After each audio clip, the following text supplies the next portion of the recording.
Shalom, kami dari kelompok 11. Saya Esther Enika Agustanti bersama teman saya Laudi Petra Wibawa dan Mateus Septian Dwi Nugroho. Hari ini kami akan mempresentasikan tugas mesin learning kami dengan judul Machine Learning with Iris Dataset. Dalam presentasi ini kami akan membahas 8 pertanyaan utama mulai dari jenis masalahnya, penjelasan dataset, metode-metode yang digunakan, hingga kesimpulan dan referensi yang kami pakai. Langsung aja kita mulai ke pertanyaan pertama.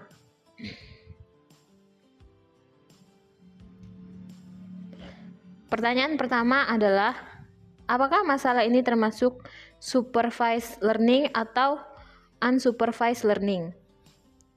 Jawabannya adalah supervised learning, khususnya bertipe klasifikasi atau classification. Mengapa supervised learning? Ada beberapa alasan utama. Pertama, dataset ini menggunakan data berlabel.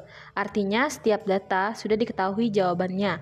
Kolom spesies menjadi label target yang ingin diprediksi dengan 3 kelas, yaitu Setosa, Versicolor, dan Virginica. Kedua, model belajar dari pasangan input-output. Model menerima 4 fitur ukuran bunga, lalu belajar untuk memetakannya ke salah satu dari 3 spesies. Berbeda dengan unsupervised learning yang bekerja pada data tanpa label, misalnya Kamens clustering, karena dataset menggunakan akurasi skor dan melakukan proses train test split, dua hal yang hanya mungkin dilakukan jika datanya berlabel. Kemudian, pertanyaan kedua, penjelasan dataset. Sekarang kita masuk ke pertanyaan kedua, yaitu penjelasan mengenai datasetnya. Dataset yang kami gunakan adalah Iris Dataset, yang merupakan salah satu dataset paling terkenal dalam dunia machine learning. Dataset ini bersumber dari UC Machine Learning Repository dan pertama kali diperkenalkan oleh ahli statistik R.A. Fisher pada tahun 1936. Dari sisi ukuran data, dataset ini memiliki 150 instance atau 150 baris data dengan masing-masing data memiliki 4 atribut fitur ditambah 1 kolom label. Totalnya ada 5 kolom dalam dataset ini. Keempat fitur ini semuanya bersifat numerik dan diukur dalam satuan cm, yaitu sepal length, panjang kelopak luar, kemudian sepal width, lebar kelopak luar, kemudian petal length, panjang mahkota, dan yang terakhir petal width, lebar mahkota, serta 1 kolom label yaitu spesies yang merupakan data kategorik target. Dataset ini memiliki 3 kelas spesies dan distribusinya sangat seimbang. Masing-masing spesies memiliki tepat 50 data atau sekitar 33,3% dari total data. Ketiga spesies tersebut adalah Iris Setosa, Iris Versicolor, dan Iris Virginica. Karena distribusinya seimbang dan tidak ada nilai yang hilang atau missing value, dataset ini sangat ideal untuk pembelajaran machine learning. Untuk selanjutnya, saya serahkan kepada teman saya, Laudi, untuk menjelaskan metode-metode yang kami gunakan. Oke, terima kasih Esther. Sekarang saya Laudi Petra Wibawa akan menjelaskan 5 metode machine learning yang relevan untuk menyelesaikan masalah klarifikasi iris ini. Kita mulai dari 3 metode pertama. Metode pertama adalah Key Nearest Neighbor atau KKN. KKN bekerja dengan cara mengklarifikasi data baru berdasarkan tetangga terdekat dalam ruang fitur, menggunakan jarak included dalam kerjanya cukup intuitif. Jika sebuah data baru lebih dekat ke tetangga-tetangga yang termasuk ke dalam kelas Setona, maka data itu pun jika sebuah data baru lebih dekat ke tetangga-tetangga yang termasuk ke dalam Setosa, maka data itu pun diklarifikasi sebagai Setosa. Dalam notebook ini, KKN benar-benar digunakan dan ditemukan bahwa nilai K sama dengan 12 adalah paling optimal berdasarkan grafik eksperimen akurasi. Metode kedua adalah Logistic Regression. Meskipun namanya mengandung kata regresi, Metode ini sebenarnya digunakan untuk klarifikasi, logistik, regression, memodelkan probabilitas setiap kelas menggunakan fungsi sigmoid. Metode ini sangat cocok untuk klarifikasi multi kelas dan juga digunakan langsung dalam notebook ini menggunakan parameter default dari SIG. Metode 3 adalah design tree. Design tree membuat pohon keputusan dengan memiliki fitur terbaik untuk membagi data di setiap node menggunakan kriteria seperti gain impure dan atau entropi. Kelebihannya adalah mudah diinterpretasikan secara visual. Metode ini kami rekomendasikan untuk dataset iris karena fitur-fitur terpisah dengan jelas antar kelas. Metode keempat adalah super vector machine atau SVM. SVM mencari hyperlane atau bidang terpisah yang optimal, yang memaksimalkan jarak atau margin antar kelas-kelas yang berbeda. SVM sangat efektif untuk data berdimensi tinggi. Untuk data iris menggunakan kernel RBF. Sangat direkomendasikan karena batas keputusannya bersifat non-linear. Metode kelima adalah random forest. Ini adalah metode ensemble yang menggabungkan banyak design tree. Setiap pohon dibangun dari sampel data acak menggunakan teknik bootstrap sampling. Kemudian, hasil prediksinya digabung melalui voting mayoritas. Keunggulannya adalah mampu mengurangi overthink dan memberikan informasi virtual important. Seberapa penting tiap fitur dalam membuat prediksi? Jika kita rangkum dari kelima metode ini, mampu mengurangi overthink dan memberikan informasi fitur important. Seberapa penting tiap fitur dalam membuat prediksi? Jika kita rangkum dari kelima metode ini, KKN dan logistic region adalah yang benar-benar kami implementasikan dalam notebook, sementara design tree, SMV, dan random forest adalah rekomendasi tambahan yang juga sangat relevan untuk masalah ini. Masing-masing memiliki kelebihan dan kekurangan tersendiri, seperti yang terlihat di dalam ringkasan tabel slide ini. Pertanyaan nomor 4, metode paling optimal. Lanjut, berdasarkan hasil eksperimen dalam node, metode yang paling optimal adalah KKN dengan nilai K sama dengan 12. Mengapa KKN optimal? Adalah 6 alasan kuat. Pertama, KKN menghasilkan akurasi tinggi pada data iris mencapai sekitar 98%. Kedua, nilai KN sama dengan 12 tidak dipilih secara sembarangan.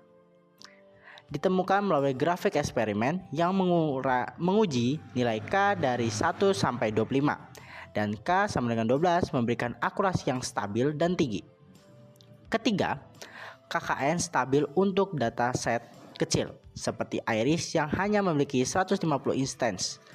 Keempat, KKN bersifat non-parametrik, artinya tidak membuat asumsi tentang distribusi data sehingga lebih fleksibel. Kelima, KKN sangat cocok untuk fitur numeri kontinu seperti akurasi panjang dan lebar dalam dataset. Dan keenam, hasil ini sudah terbukti melalui train atau tes split dengan 40% data uji. Bukan hanya diuji pada data latihan saja, ini membuktikan bahwa metode mampu menggeneralisasikan dengan baik ke data baru. Sebagai perbandingan, logistic regression memberikan akurasi sekitar 95-96% yang juga baik, namun masih di bawah KKN. Baik, saya akan serahkan kepada rekan kami, Mateus, untuk melanjutkan dengan kesimpulan dan tools yang digunakan. Terima kasih Laudi. Saya Mateus Septian Dwi Nugroho akan melanjutkan dengan pertanyaan kelima, yaitu kesimpulan dari setiap case study. Dalam notebook ini ada 3 case study ya, berbeda. Case study pertama adalah trend dan tes. Menggunakan dataset yang sama, pada pendekatan ini model dilatih dan langsung diuji pada data yang sama persis. Hasilnya KNN dengan K sama dengan 1 menghasilkan akurasi 100% dan logistik regression sekitar 96%. Namun pendekatan ini tidak direkomendasikan karena akurasi 100% tersebut adalah tanda overthink. Model hanya hafal data, bukan benar-benar belajar. Case study kedua, ada trend test split dengan pembagian 60% data kelatih dan 40% data uji. Ini adalah pendekatan yang lebih benar karena model diuji pada data yang belum pernah dilihat sebelumnya. Hasilnya jauh lebih representatif. KNN optimal pada K sama dengan 12 dengan akurasi sekitar 98%. Dengan logistik regression dengan akurasi sekitar 95%. Pendekatan ini menunjukkan bahwa akurasi bervariasi tergantung bagaimana data dibagi, yang merupakan keterbatasan normal dari metode ini. Kemudian case studi ketiga adalah prediksi data baru di luar sampel. Di sini model KNN K sama dengan 12 dilatih ulang menggunakan seluruh 150 data. Kemudian model diuji dengan input baru yaitu ukuran bunga 6, 3, 4, 2 dalam satuan cm. Model berhasil memprediksi bahwa bunga tersebut adalah iris versi color. Ini membuktikan bahwa model siap digunakan untuk mengklasifikasikan data iris yang benar-benar baru. Oke, kita masuk ke pertanyaan ke-6 adalah tentang tools atau alat yang kami gunakan. Kami menggunakan 4 tools utama. Yang pertama ada Python 3.x sebagai bahasa pemrograman utama. Python dipilih karena sintaksnya yang bersih dan memiliki ekosistem library machine learning yang paling lengkap. Kemudian yang kedua ada Jupyter Notebook sebagai lingkungan pengembangan. Jupyter memungkinkan kami menulis dan menjalankan kode secara interaktif, serta menampilkan visualisasi grafik langsung di dalam dokumen. Kemudian yang ketiga ada Kaggle Kernel sebagai platform cloud untuk menjalankan notebook. Data iris sudah tersedia langsung di Kaggle dengan path alamatnya, sehingga tidak perlu mengunduh manual. Keempat ada Google Colab, merupakan platform cloud berbasis browser yang disediakan oleh Google untuk menjalankan Jupyter Notebook, serta digunakan untuk mengunggah dan mengelola dataset dalam proses analisis data. Oke, kita masuk ke pertanyaan ke-7 adalah library apa saja yang digunakan untuk setiap algoritma. Ada 8 library utama untuk operasi numerik dan array. Kami menggunakan NumPy untuk memanipulasi data dan membaca file CSV. Kami menggunakan Pandas untuk visualisasi data statistik seperti Fireplot dan Violin plot. Kami menggunakan Seaborn untuk membuat grafik akurasi KNN. Kami menggunakan Matplotlib.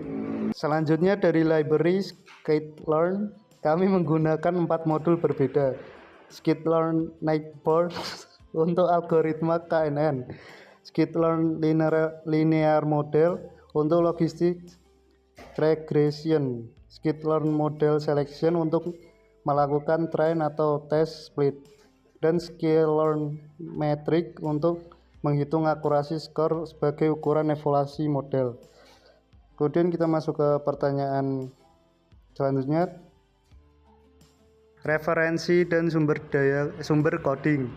Yang pertama ada UCI Machine Learning Repository, kemudian yang kedua ada Kaggle, kemudian yang ketiga ada Scikit-learn Documentation, kemudian yang keempat ada Seaborn Documentation, kemudian yang kelima ada Matplotlib Documentation. Baik, kita lanjut saja ke codingannya.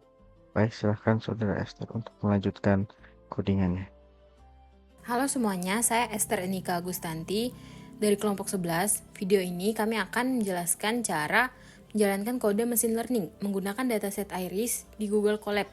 Saya akan mulai dari bagian pertama, yaitu import library dan memuat data. Ini di sel pertama yaitu import library, yaitu ada import NumPy as.np, import pandas, seaborn, palette, from sklearn, dan seterusnya.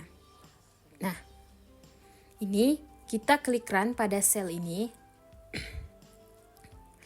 Baik, sel ini berhasil. Kemudian di sel pertama ini adalah bagian import library. Kita mendatangkan semua alat yang akan dipakai sebelum mulai bekerja. Nah, NumPy ini kita import dengan alias np, itu digunakan untuk operasi perhitungan numerik dan array. Kemudian pandas itu dengan kita import dengan alias pd. Ini adalah library utama untuk membaca dan memanipulasi data berbentuk table. Kemudian ada seaborn dengan alias sns. Ini untuk membuat visualisasi statistik yang lebih cantik. Kita juga langsung set palette warnanya ke hus L. Kemudian ini ada matplotlib, itu alias plt. Kita itu untuk membuat grafik perintah. Kemudian ada matplotlib %matplotlib inline. Nah, itu artinya grafik langsung tampil di dalam notebook. Jadi dia tidak di jendela terpisah. Nah, dari scikit-learn kita import 3 hal. Yang pertama itu matrix, yaitu untuk menghitung akurasi model nanti. Nah, kemudian Knightborn classifier itu algoritma KNN. Kemudian logistic regression. Nah, itu algoritma logistic regression. Kemudian train test split itu untuk membagi data latih dan data uji. Kalau tidak ada error setelah di run, berarti semua library berhasil diimport. Kemudian ini yang di sel yang kedua itu ada data pdread csv, content iris csv. Nah, itu tuh kita kayak ngebaca dataset. Perintah pdread csv itu digunain untuk membaca file CSV dan menyimpannya ke dalam variabel bernama data. Kemudian karena kita menjalankannya di Google Colab, jadi file iris CSV ini harus sudah diupload terlebih dahulu ke folder konten ini tadi. Nah, caranya itu klik icon folder yang ini, kemudian di sidebar kiri Colab kalian, itu lalu drag and drop file iris CSV ke sana. Seperti ini. Nah, karena saya tadi sudah ngedrop filenya di sini, jadi sudah seperti ini ya guys. Kemudian setelah itu path-nya menjadi konten iris CSV seperti itu. Kemudian variabel data sekarang sudah berisi seluruh 150 baris data iris. Kemudian kita masuk ke sel yang ketiga yaitu data head. Ini kita klik run dulu. Berhasil. Nah, perintah head ini dia nampilin 5 baris pertama dari dataset kita. Kita bisa langsung lihat strukturnya ada di kolom ID sebagai nomor urut ini. Kemudian 4 kolom fitur yaitu sepalink CM, sepalwidth CM, petalength CM, dan petalwidth CM ini. Kemudian petalength CM dan petalwidth CM itu semua dalam satuan sentimeter. Kemudian dan kolom terakhir adalah spesies yang merupakan label atau target yang ingin kita prediksi, seperti itu. Kemudian kita masuk ke sel yang keempat yaitu data info. Kita run, berhasil juga. Nah, perintah ini yang info memberikan informasi teknis tentang dataset. Kemudian dari output ini kita bisa lihat berapa hal penting. Nah, total ada 150 baris data ditunjukkan oleh range index 0 sampai 149. Kemudian ada 6 kolom total, yaitu keempat kolom fitur bertipe float 64 artinya angka desimal. Kemudian kolom spesies bertipe objek itu artinya teks atau string itu apa sih kayak yang paling penting. Sorry. Kemudian kolom spesies bertipe objek itu artinya teks atau string. Kemudian yang paling penting itu non-null, count semua 150 sampai artinya tidak ada. Seperti itu. Kemudian data yang kosong atau missing value sama sekali ini bagus sekali karena kita tidak perlu ngelakuin pembersihan data seperti itu. Kemudian kita masuk ke data describe, kita coba run lagi, berhasil. Nah, perintah describe ini nampilin statistik deskriptif untuk semua kolom numerik. Nah, kita bisa lihat untuk setiap kolom jumlah data, count sama dengan 150, rata-rata mean, standar deviasi STD, nilai minimum kuartil 25%, 50%, 75%, dan nilai maksimum. Kemudian contohnya, Sepal CM memiliki rata-rata sekitar 5,84 cm. Kemudian dengan nilai terkecil 4,3 cm dan terbesar 7,9 cm, informasi ini penting untuk memahami sebaran data kita. Nah, kemudian kita masuk di sel yang ke-6. Ini ada data spesies. Kita run, berhasil juga, dan ini tampilannya. Nah, di sini nih perintah ini kita gunain untuk ngecek distribusi kelas pada kolom spesies. Hasilnya menunjukkan masing-masing spesies memiliki tepat 50 data. Iris setosa 50, iris versicolor 50, dan iris virginica 50, dan totalnya ada 150. Distribusi yang seimbang sempurna ini seperti ini sangat ideal untuk mesin learning karena model tidak akan bias ke kelas tertentu. Nah, sampai di sini aja bagian saya. Selanjutnya teman saya Laudi yang menjelaskan bagian visualisasi data dan pemodelan pertama. Terima kasih. Oke, terima kasih Esther telah menjelaskan. Saya Laudi Berbawa akan melanjutkan ke bagian visual data dan case study pertama. Jadi di sel 7 per pallet di mana kita menggunakan TM sama dengan data drop buka kurung ID koma aksis sama dengan 1, G sama dengan SN dot per pallet buka kurung TMP koma UI sama dengan spesies, marker plus sama dengan plus, dan PLT di bawahnya PLT dot show buka kurung tutup kurung. Nah, jadi di sini bisa kita lihat bahwa kita membuat per pallet menggunakan Seaborn. Sebelumnya kita drop kolom ID dulu karena itu hanya nomor urut dan itu bukan fitur yang bermakna, dan per pallet menampilkan grafik scatter untuk setiap kombinasi dua fitur.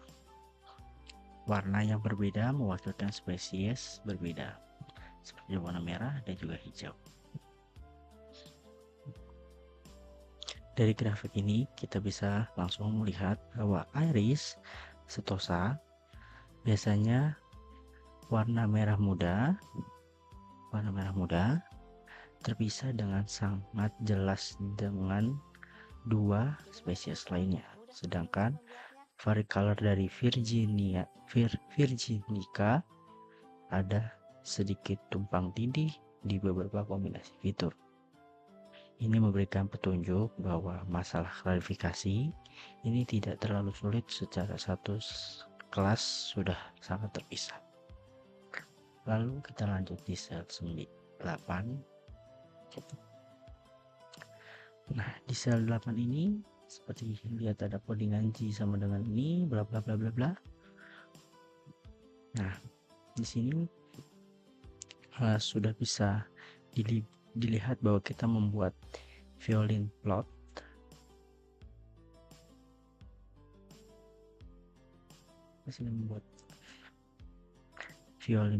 Plot untuk setiap fitur, yang dimana violin plot ini seperti gabungan antara dua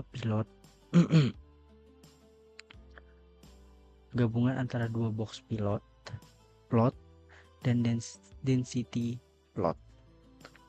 Nah, bentuknya yang sangat seperti biola menunjukkan distribusi sebarangan data, dan garis di tengah menunjukkan bahwa itu adalah kuartil. Sebentar.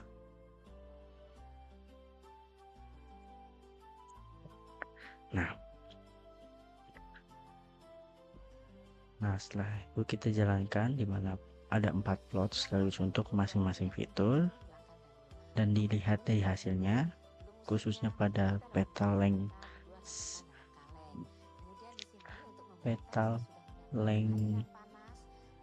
CM ini, dan juga petal width CM ini. Nah, ketiga spesies terlihat sangat terpisah. Ini artinya dua fitur petal adalah yang paling informatif untuk membedakan spesies. Nah, sedangkan spell width CM yang di atas ini itu menunjukkan bahwa overlapnya lebih besar, dan artinya fitur ini kurang mampu untuk membedakan spesiesnya sendiri. Begitu. Dan lanjut kita di sel 9, ya dimana di sel 9 ini adalah bagian pemodelan langkah pertama dari memisahkan fitur label. Dan varian X-nya itu adalah fitur atau input model yang dimana kita bisa ambil sebuah kolom kecuali ID dan spesies. Nah, hasilnya itu berukuran 150,4. Artinya ada 150 baris dan 4 kolom fitur. Nah, variabel Y-nya itu lebar atau target yang hanya kolom spesies saja yang berukuran 150. Nah, itu mengartikan bahwa hanya 150 nilai tabel tersebut. Nah, konvensi dari penamaan X dan Y ini adalah suatu standar dalam mekanisme machine learning, scaling learning, skitty learning. Lalu kita lanjut di sel 11, yang dimana di sel 11 ini adalah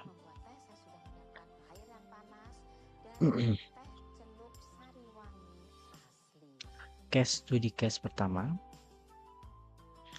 yang dimana kita melatih dan menguji KNN untuk menggunakan data yang sama persis seperti di PPT kita jelaskan.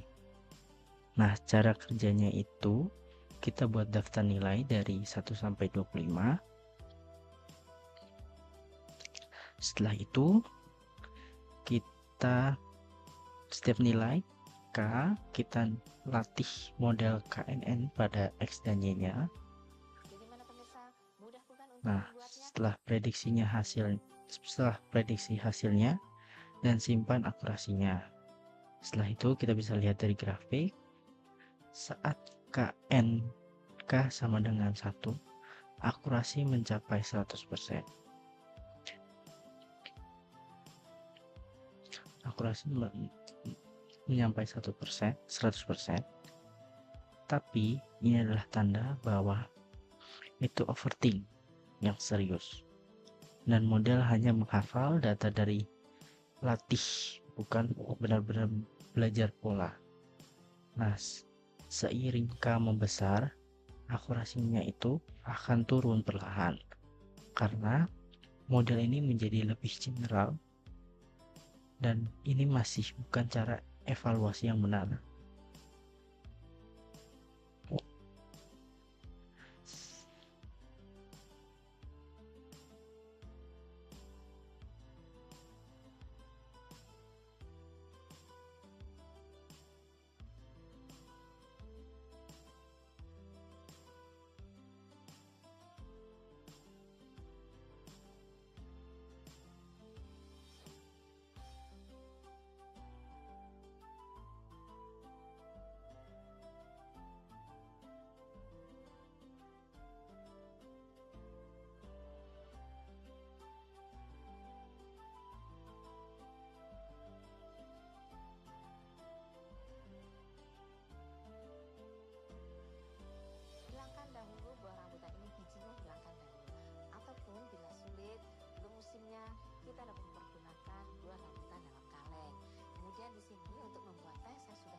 Nah, masih di case yang pertama. Jadi sekarang hasil dari logistik register ini mengisarakan itu 0,96 atau 96%. Yang dimana lebih rendah dari KNNK sama dengan 1 yang 100%. Tapi diingat bahwa keduanya sama-sama dievaluasi pada data yang sudah pernah dilihat model, jadi hasilnya kurang bisa dipercaya. Dan ini merupakan keterbatasan dari case pertama yang akan kita perbaiki di bagian berikutnya. Dan saya akan serahkan kepada Matius untuk selanjutnya.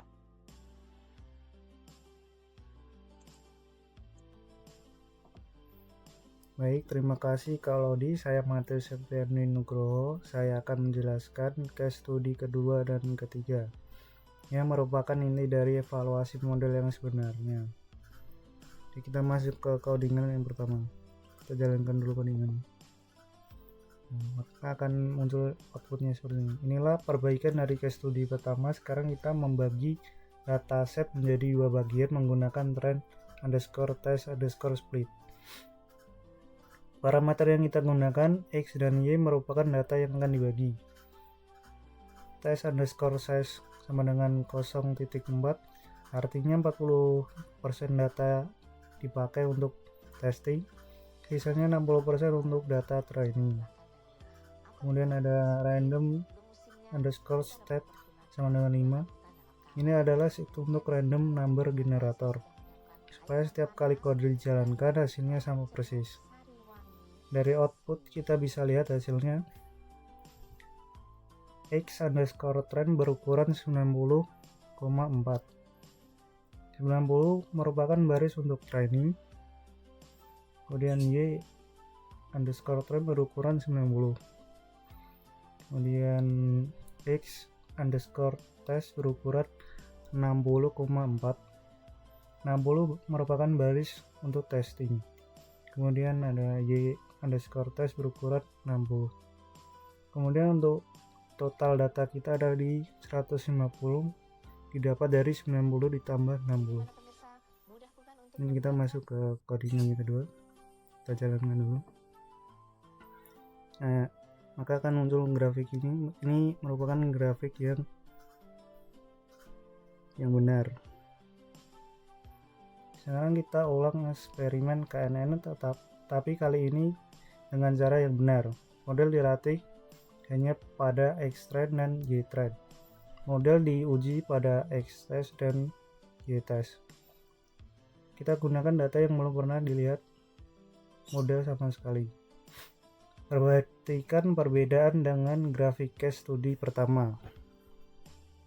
Lihat perbandingannya.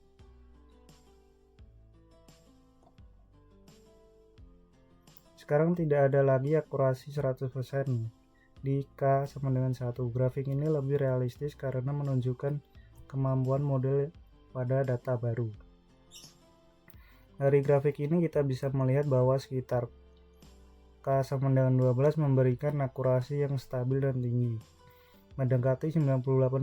Itulah mengapa K sama dengan 12 dipilih sebagai nilai optimal. Grafik ini juga menunjukkan bahwa nilai K yang terlalu kecil atau model terlalu kompleks atau terlalu besar atau bisa juga model terlalu sederhana sama-sama menurunkan akurasi. Kemudian kita masuk ke codingan yang selanjutnya. Kita jalankan dulu. Nah, maka akan muncul outputnya seperti ini. Sama seperti sebelumnya, kita juga evaluasi logistik regression dengan cara yang benar. Latih di X-trend, diuji di X-test. Hasilnya sekitar 0,95 atau 95%, lebih rendah dibandingkan KNN K sama dengan 12 yang 98%. tetapi tetap sangat baik. Ini menunjukkan bahwa KNN dengan K sama dengan 12 adalah metode yang lebih optimal untuk di dataset iris dibandingkan logistic regression. Berdasarkan evaluasi yang adil menggunakan data uji yang terpisah.